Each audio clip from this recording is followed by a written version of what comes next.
मेरे मालिक ए भैया एक मिनट प्लीज प्लीज, मोर भगवान है तू यार, क्या बात है। एक बार भैया के लिए ताली बजा के स्वागत किया जाए। अब भैया सोचत तो नहीं है, जय हिंद भैया। अब भैया सोचत हुई है गोरखा आई है पकड़ ले सु दई दई की राहे दे दई दई की राहे दे। और क्या कैसे है,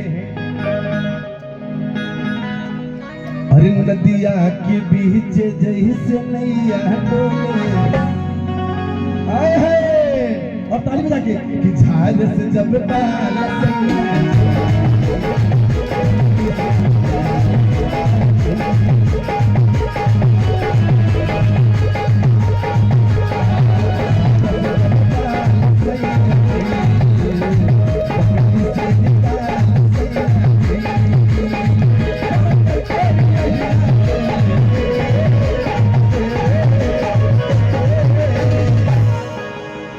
नदिया के बीच जैसे नैया डोले, वैसे मोर भैया ना सैया। अरे नदिया के बीच जैसे नैया डोले, अरे वो सही मोर भैया डोले। और ऐसे नहीं, पूरे पर हाथ ऊपर करके ताली में नदिया के बीच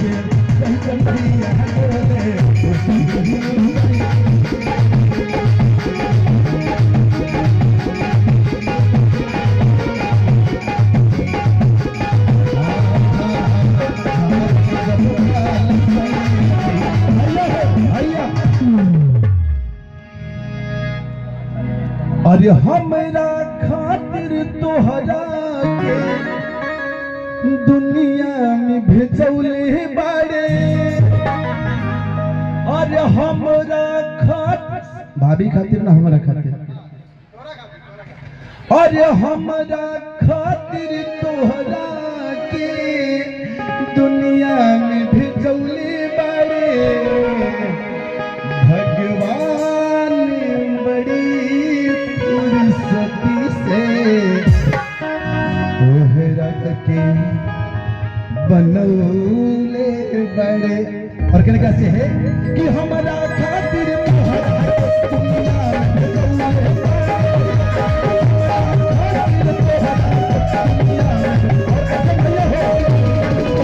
और खुल के नाचना है कि भगवान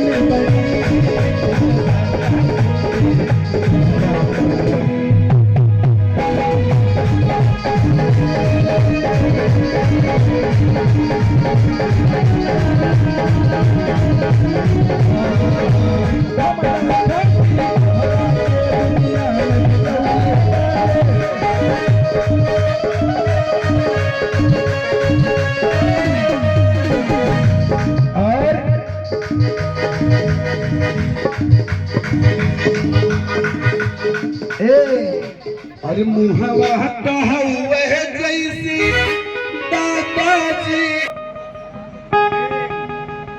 हेलो ए 3.5 किलो वाला कहा भैया बिल्कुल ठीक है आप। अरे मुहवा कहवे जैसी दादाजी के। और एक लाइन बढ़िया माई गावल का, अरे बाहिनी फलाने कई जाना मेला लाना। भैया हो ये बुढ़िया माई हाई गावे। और कैसे कहना है कि जुग जुग जिए सोला लाना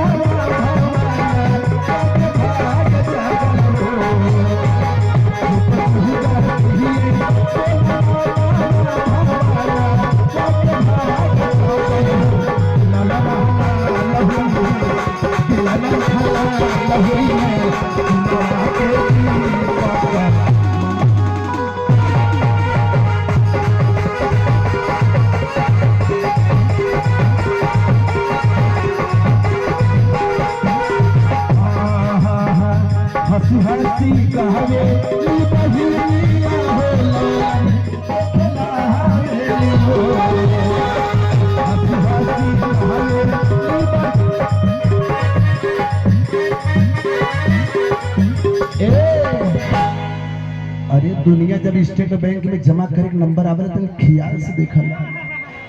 अरे काजर आँखी में शोभा दे, अगर ओके नाकी में लगेबा तो शोभा ना दे। और हमारे भैया के तरफ ढेर ढेर आशीर्वाद। अब तू सोचत होगा कि गोरखा छोड़ी हमके, हम तू छोड़ब। हाँ इंस्टाग्राम पे फॉलोवर है, मगर 3 लड़कियां हमारे घरे हैं, कहीं कहाँ गए हैं। और क्या कैसे है कि झुक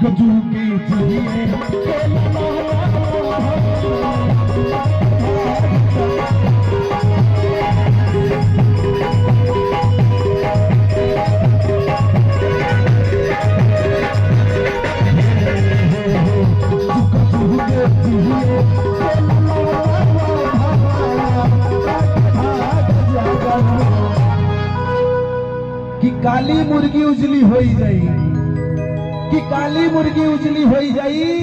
और जे न बजाई भैया के घरे ताली करे हाथों में खुजली। और दोनों हाथ ऐसे कह के हंसी हंसी कहरे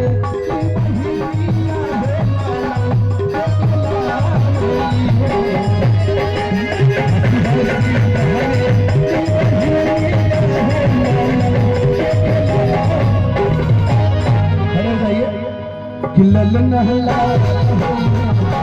ललन हला लहरी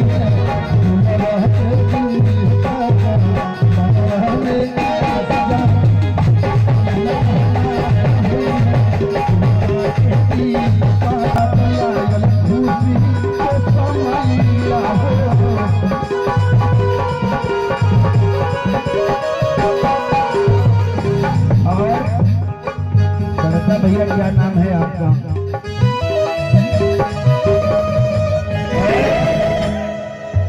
ए भैया ये दिनेश भैया है। भैया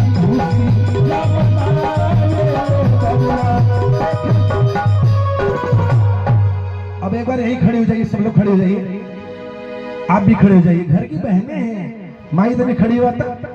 क्या बात है? अरे हमारे मावा कहाँ बैठी है, खड़ी हो? हाँ और आ जाइए बहनें, आगे आ जाइए, यहाँ आइए, सभी लोग आइए। अरे आज खुशी के माहौल, बहनें यहाँ बता, यहाँ बा, क्या बात है। और बुढ़िया माई गावे कैसे? भूअर भूअर बार हो। और एक लाइन गावे कैसे? और एक लाइन कैसे गावे? अरे होरिला के पापा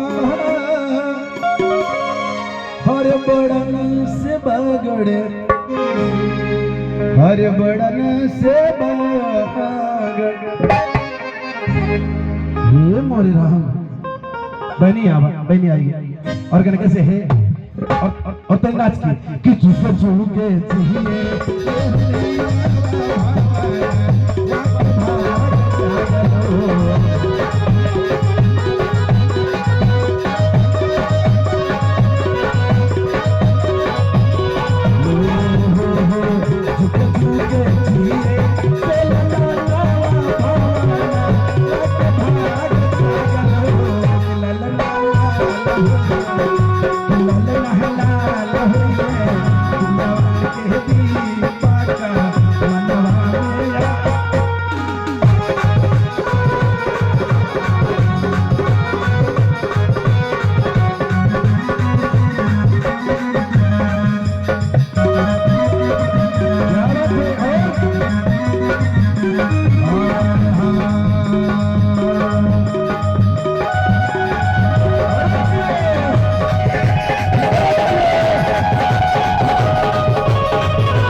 बार बार इनके घरे थोड़ी हम नहीं आई, हम आवत रहे मनोज भैया के।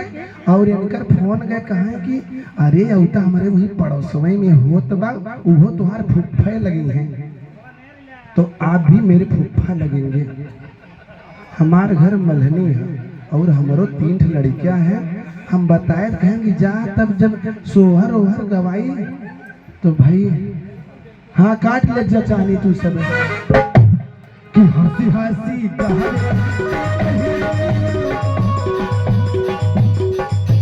अब बाबा भी कसम खाई है बिल्कुल ना नाच अब तू ही नचबा के ले उतनी से कि मुहवा त लागे जैसे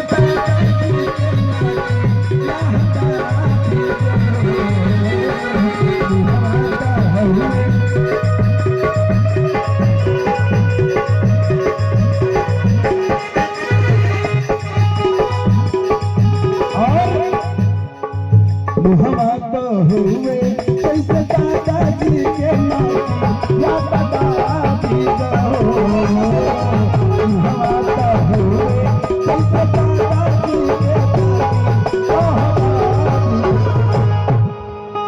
और बड़ा प्यारा सा फरमाइश है क्या देवी गीत